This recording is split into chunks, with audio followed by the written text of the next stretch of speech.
see a good-looking girl, and 1 minute I'd be thinking how nice it'd be to go out with her. 이 실제 음성인 거라고요? 실제 음성, 실제 음성. And then the next instant I was thinking how nice her head would look on a stick. 어?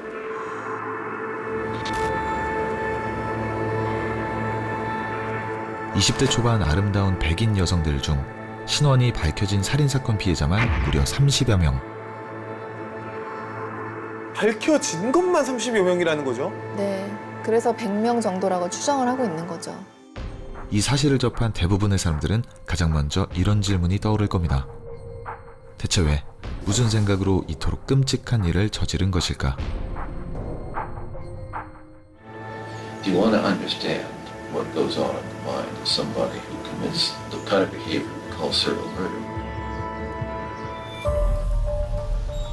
Good question. It's hard to put into words. The act of killing someone is not a common experience. You can read all the murder mysteries you want, and as graphic as some of these detective novels may try to be, you just know they're not real. You can tell the guy's never been there. It just doesn't really happen that way.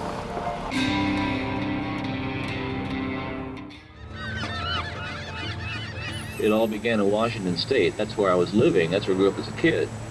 And that's where I grew up as a young man. And those were those first crimes, incidences, murders that took place. Can't remember what night of the week it was. Thursday night, I believe. I don't know. 11 to 12, probably closer to 12, on a warm Seattle night. I think it was clear. I was moving up the alley using a briefcase and some crutches, and a young woman walked down toward me. And about halfway down the block, I encountered her and asked her to help me carry the briefcase, which she did, and we walked back up the alley.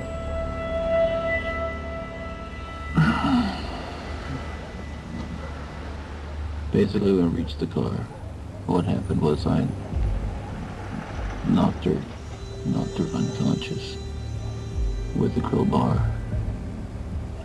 And then there were some handcuffs there, along with the crowbar. I handcuffed her and put her in the passenger side of the car and drove away. 정신을 잃은 조지앤을 차에 태우고 테드는 한적한 숲으로 향했습니다. I parked, took the handcuffs off of it, and took her out of the car. The long and short of it was that I again knocked her unconscious and strangled her and drug her into the small grove of trees that was there.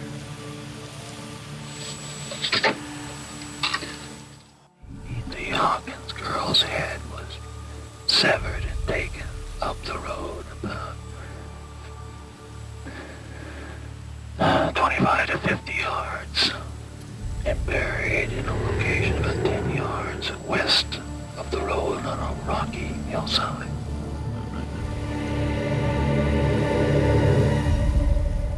마치 다른 사람의 범행을 이야기하듯 아무런 감정도 없이 당시를 회상하는 테드. 공포를 넘어서 도무지 믿기 힘든 그의 자백은 계속됩니다. It's simply throwing stuff out the window of the car he's driving along. That's not because there's trash along the highway all the time. It's just collected. My number one ruse or lure would be the police badge. It commands a lot of power, at least initially, until the cover is blown.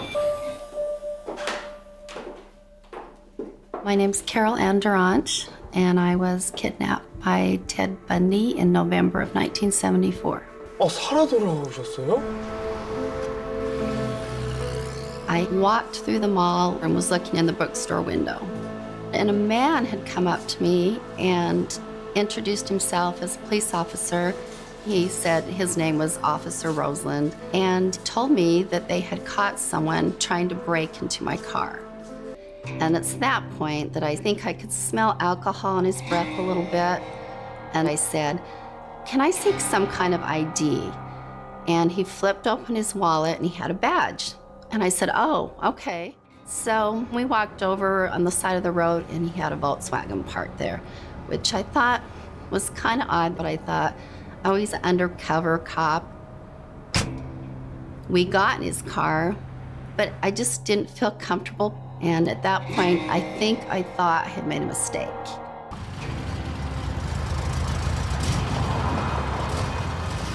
We were almost halfway to the police station when all of a sudden he just jerked the car over and pulled over up on the curb. Then I knew something was wrong. And I started screaming, "What are you doing? What are you doing? This isn't the police station. Why are you stopping? What's going on?" I was trying to grab my hands. He got a handcuff on one of my wrists. We were struggling. He never got it on the other wrist. I was punching and screaming and just fighting. And all my fingernails were broken. I knew he was gonna kill me. His face and the way he was acting, he was just crazy. He turned into a monster. And finally, I saw a gun and he said, "I'll blow your head off." And I just thought to myself, go ahead, I'm not going with you. And at that point, I somehow got my hand on the door and was able to get out the passenger side. And we struggled outside of the car. I could feel a crowbar in his hand. I had my arm up, struggling with him, so he went and hit me with it. And at that point, a car started coming the opposite direction. And I was able to run out into the street to this car, and I just flung open their door and jumped in on him. I was crying, I was hysterical, I was saying, this man just tried to kidnap me. 격렬한 몸싸움 끝에 테드에게서 가까스로 탈출한 캐롤. My feeling was that he would do it again to someone else. And when he left me, he drove up to Bountiful, which is another city. 자신의 살해 계획이 실패로 끝나자 분노한 테드는 다른 지역으로 건너가 또다시 범행을 저지릅니다.